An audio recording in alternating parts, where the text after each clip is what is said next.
One of the many ways that we can categorize patients are patients who are decision makers themselves or patients who aren't the decision maker. So in most cases in general dentistry, patients who are the decision makers themselves are going to be who you engage with. But when it comes to particularly children or people with special needs, they're not necessarily going to be the decision maker. And I see practice owners mix this up a lot where they create for the patient when in actuality they should have created for the person who is ultimately going to make the decision.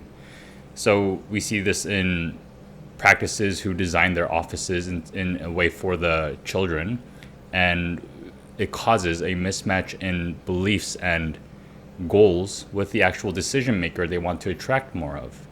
So we have to be very clear who is actually making the decision and build for those people. So a analogy for this would be dog food. I'm not saying children are dogs, but when it comes to buying dog food, we're not building dog food for the dog.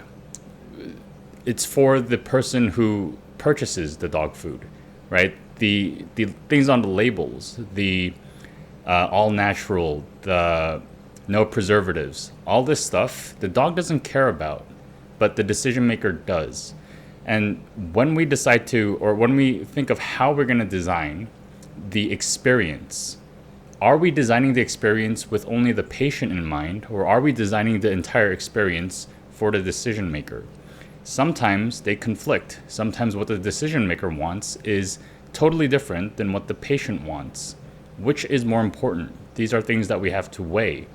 Of course, the experience of the patient is important, but when it comes to sales, when it comes to getting that decision maker to actually bring that person into your office so they can get treated, it's largely going to be the experience of how that decision maker experiences your practice. All right, so we can't conflate the two.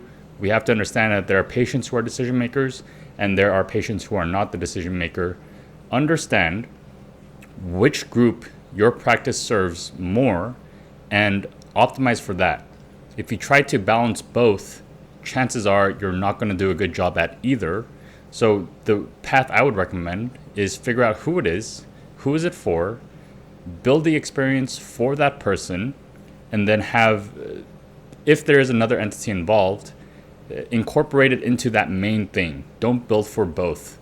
All right, that's going to help you out a lot. Thanks for watching this video, and I'll see you guys in the next one.